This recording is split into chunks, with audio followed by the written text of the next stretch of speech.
नमस्कार साथियों, आज हम लोग बुलिमिया नरोसा और एनोरेक्सिया नरोसा देखेंगे। ये क्या है? बुलिमिया नरोसा में होता है क्षुधा अतिशयता।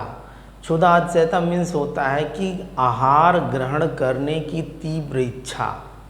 जिन बालक या व्यक्तियों में आहार ग्रहण करने की तीव्र इच्छा हो जाती है कि बार बार वो भोजन करते हैं, उन्हें क्षुधा अतिशयता कहते हैं। यानी बुलिमिया नरोसा का रोग उनको हो जाता है। तो ये एक विकासात्मक विकार है, आंतरिक विकासात्मक विकार है। ठीक उसी का अपोजिट एनोरेक्सिया नरोसा यानी क्षुधा अभाव। अब क्षुधा अभाव में क्या होता है कि आहार ग्रहण करने की इच्छा का एकदम अभाव हो जाता, मन ही नहीं करेगा कि हम भोजन करें।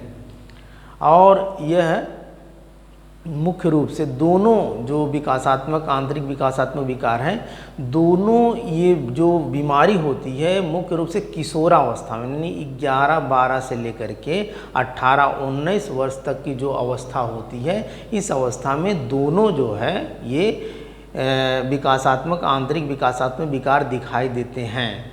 और यह आंतरिक विकासात्मक विकार जो होता है यह लड़कियों में लड़कों की अपेक्षाकृत ज़्यादा पाया जाता है।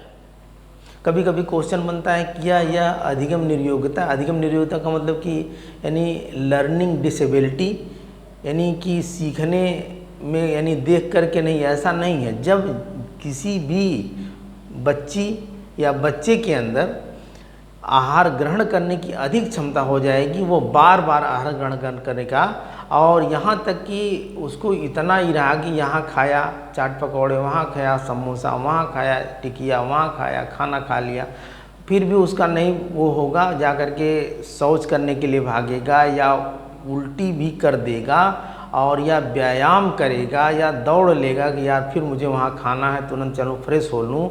और इतनी इच्छा रहेगी कि नहीं खाना है यार, आज वहाँ अच्छे अच्छे पकवान बने होंगे, अच्छे अच्छे आइटम्स बने होंगे, तो कुछ तो खाना है ही है। तो इसलिए जो है जब उसके आहार ग्रहण करने के उसके अंदर तीव्र इच्छा हो जाती है तो उसको क्षुधा अतिशयता या बुलिमिया नरोसा कहते हैं।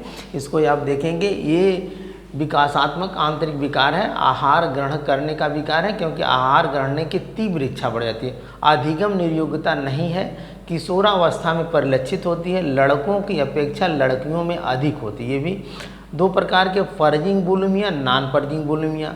अब पर्जिंग बुलिमिया में वही भोजन जब अधिक से अधिक ग्रहण कर लेगा बच्चा और उसके बाद जो है जब पेट भर गया, लेकिन फिर भी अभी लगेगा कि अभी और खाऊं यार, अभी वहाँ खाना है, अभी इतना ही खाया, ये आइटम खाया, तो जाएगा कहीं उल्टी कर देगा या तुरंत लेटिंग वगैरह करके फिर आ करके जो है सोचेगा और अधिक से अधिक खा लूँ, इतनी इच्छा बढ़ जाती है। दूसरा नॉन पर्जिंग बुलिमिया में वह बच्चा जो है भोजन ग्रहण करके एक्सरसाइज करने लगेगा, कसरत करने लगेगा, दौड़ने लगेगा, थोड़ा भाग दौड़, सोचेगा यार थोड़ा सा रुक जाऊं, कहीं चला जाऊं, मार्केट चला जाऊं या कोई इस तरीके का भारी वेट उठा लूँ ताकि फिर मुझे खाना है तो खाने के लिए जो है कुछ कर लूँ तो फिर खाऊंगा। तो इस तरीके से इसको नॉन पर्जिंग बुलिमिया कहते हैं। छोटा सा टॉपिक है लेकिन कुछ क्वेश्चंस जो है बड़े इसके इम्पोर्टेंट्स हैं। ठीक उसी का उल्टा एनोरेक्सिया नरोसा में क्या होता है कि आहार ग्रहण करने की इच्छा का अभाव हो जाता है।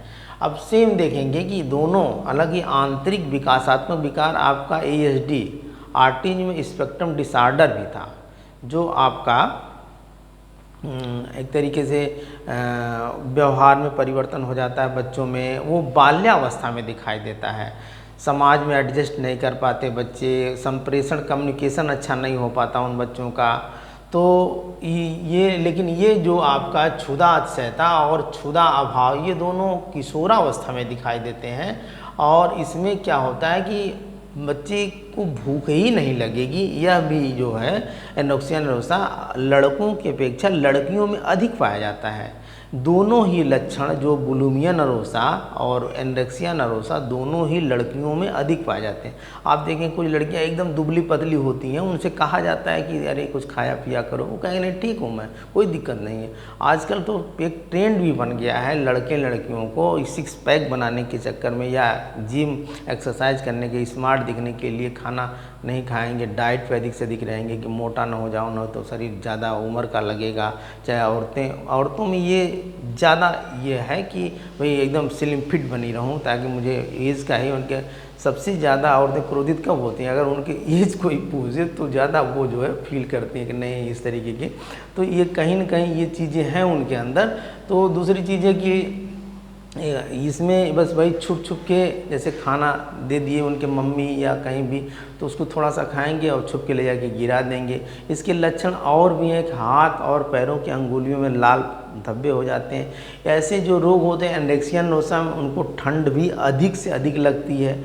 तो यही है कि बुलिमिया और एनोरेक्सिया दोनों एक दूसरे के उल्टे हैं। बुलिमिया नरोसा में क्षुधा अतिशयता, भोजन ग्रहण करने की तीव्र इच्छा।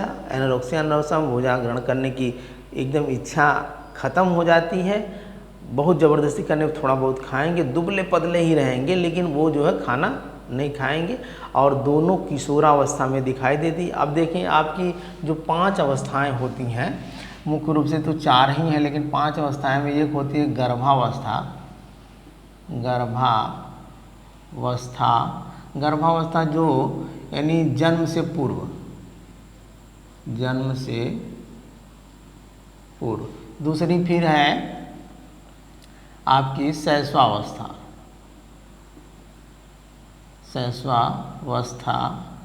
ये है जन्म से